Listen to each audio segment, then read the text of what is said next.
Hi friends, ഈ നട്ട്സിൻ്റെ പേരാണ് മക്കഡാമിയ. ഇത് കുറേ ഹെൽത്ത് ബെനിഫിറ്റ്സ് ഉള്ള ഒരു നട്ട്സാണ്. ഇതിൻ്റെ പ്രത്യേകത എന്ന് പറഞ്ഞിട്ടുണ്ടെങ്കിൽ ഇതിങ്ങനെ ഈ കാണുന്ന കീ വെച്ചിട്ട് വേണം ഇത് ഓപ്പൺ ചെയ്യാൻ വേണ്ടിയിട്ട്.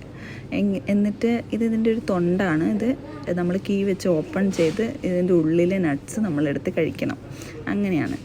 അപ്പം ഞങ്ങളിത് ഫസ്റ്റ് ടൈമാണ് ട്രൈ ചെയ്യുന്നത്. ഒരു ഇൻസ്റ്റഗ്രാം പേജിൽ ഒരു ആരാന്ന് ഓർക്കുന്നില്ല, ഒരാൾ ഇൻട്രൊഡ്യൂസ് ചെയ്തതാണ്. അപ്പം നോട്ട് ചെയ്ത് വെച്ചിരുന്നു. അപ്പോൾ ഇതിങ്ങനെ കീ വെച്ചൊക്കെ ഓപ്പൺ ചെയ്യാമെന്ന് പറഞ്ഞപ്പം ഒരു രസം തോന്നി. അങ്ങനെ ഞങ്ങൾ വാങ്ങിയതാണ്. ഒരു മിൽക്ക് ചോക്ലേറ്റ് ഫ്ലേവറാണ്. മസ്റ്റ് ട്രൈ ആണ് കേട്ടോ. എല്ലാവരും